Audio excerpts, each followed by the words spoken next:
about Raymond Ford because he's from the area as well.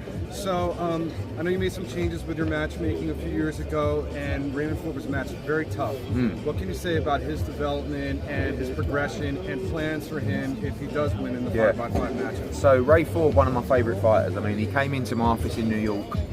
God knows how old he was at the time, 19, something like that, 18. And he came in with all his family, you know, and he was like, and we had such a great conversation. I promised him, you know, if you do everything you say you can do, I'll guide you to the World Championship. The win against Oleg Komatov was such an incredible fight on ESPN. He was our first world champion that I signed in America from the debut. He has a special place in our heart. He also has a very tough fight against Nick Ball coming up. I believe he wins that fight in style, and I believe after that we bring him home. He's that's really tough on his way up. Yeah, is that part of the plan? Yeah, but also sometimes, right? But the reality is, when you've got a good young fighter and you're championing him and you're trying to, you know, you're bigging him up, I don't see the value. And you know, we're boxing Ray all over the country.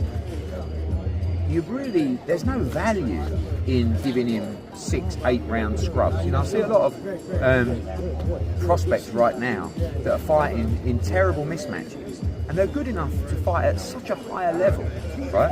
And I think that kind of matchmaking that Ray Ford has had will put him in such a better position now. Like, I don't think if he would have been in those fights, I don't think he would have beaten Oleg Komatov, right? But it's the fact that, you know, he had a draw once, which was a terrible decision. He won that fight, but there was another fight where he got the decision. It's actually a very close fight. But all of those experiences, fighting on the road, and you know, they've built him into what he is today. So matchmaking is key. Ray Ford, I think, is the best 126 pounder in the world. He won't be there for long. He'll be up at 130, whether it's the next fight or the one after that. So, but now you've got this little area, you know, I mean, you've got him, obviously from Camden. You've got also Khalil Coe from New Jersey. This kid can really fight our light heavyweight prospect. I believe he's going to be world champion, and he'll fight on this card as well. He's got a lot of support from New Jersey as well. So we've got a really nice team growing, and Ray Ford's a big part of it.